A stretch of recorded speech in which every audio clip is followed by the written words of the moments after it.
Hang on. That'll start the video. Hello. Hello.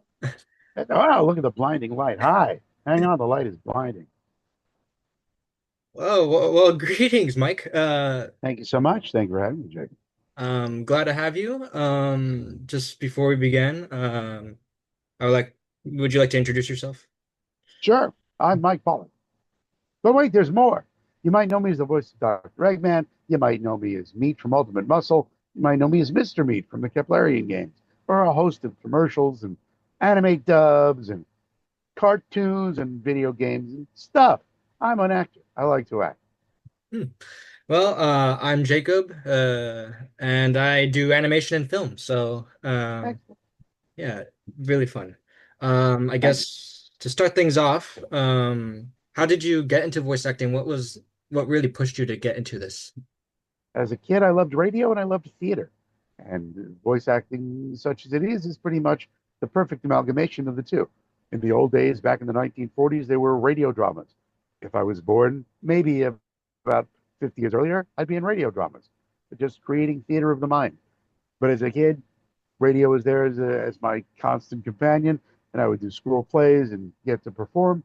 And when it came time to choose a career, radio seemed a safer bet because of the short-lived nature of most theatrical productions. And I was in radio for 30 years or so before radio had enough of me. And then once it kicked me to the curb, I was able to fall back on my theater experience and turn my commercial work and comedy bit work into a demo that I was able to shop around. Producers liked it, and then I was able to do the pivoting, as we say, and pivot towards full time voiceover. That's awesome. That's really awesome to hear. Do you recall your first gig, and how did you get it? Depends on what you consider the first gig. The first gig that was separately earning me money was in back in the radio stations up in upstate New York. You do commercials for the radio station you work for, but if another radio station wanted you, or an outside advertising agency wanted you, they would hire you and pay you separately with a talent fee. So I did a thing for some local amusement parks, a local furniture company, and a bunch of local radio spots. But if you want the first video related project, which is probably what most people would consider the work that I do, Little Tug's Big Adventure. You can find it on VHS. I don't recommend it, it's overpriced.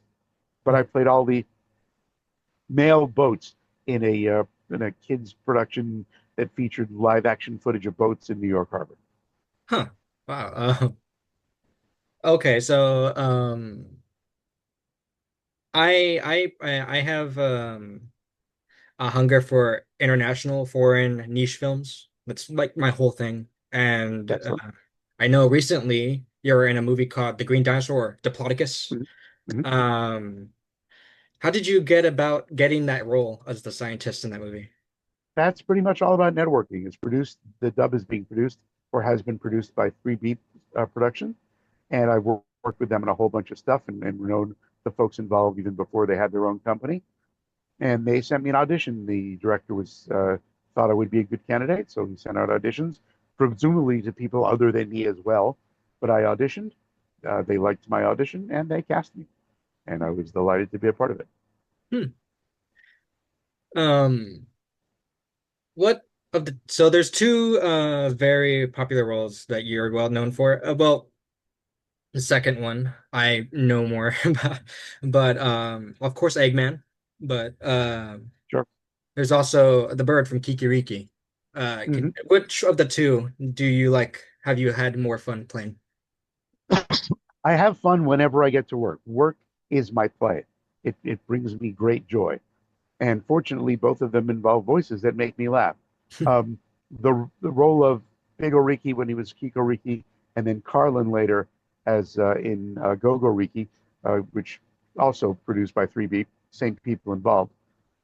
That was just this sort of voice, a sort of an old, crotchety old vaudeville kind of guy. And this voice makes me laugh. Gravelly voices seem to be my forte these days. Not exclusively, but people like the gravelly voices. So that makes me laugh. But also Dr. Eggman, with him being a crotchety old man. Crotchety old man, as a crotchety old man, makes me laugh. So I will laugh even when I'm doing a boring narration that has no comedy in it. every little outtake of mine will make me laugh, which some people find annoying. Too bad for them. Um, is there a favorite film, TV project you were a part of that you just would like to look back on with open, like, fondness? Again, all of them. I love working. Not working is sad. Working is great. So, whatever the project is, my favorite will always be the next one. I love all the new challenges. So, whatever it's the next thing is, I will see the script for the first time. I will enjoy performing it to the director's satisfaction. If I make the director and production team laugh, so much the better. But it just every every gig is a potential new challenge, and I love finding the interpretation in the script and dragging something out of a character that nobody knew was there. Yeah, what would your this is an extra one. As someone Sure. who's dabbling in voiceover work, I've had a few gigs already. Um, what would your tip be for an up and coming voiceover artist? Theater training, school theater, community theater. You need to learn to work with other actors in a live situation, because when you get into a booth or home studio situation where you're recording all by yourself, you've got no other actors to react to. And acting is about reacting. So you've got to do that reacting in your head and imagine what the other person who has just spoken would have sounded like and would have said. Well, you know what they said there in the script, and how they would have said it, and imagine how the person who's going to follow your line of dialogue would react. And you can really only do that by having the experience of real actors alongside you, so that they can live in your head rent free when they're not beside you. That's some good advice. So I'll keep note of that.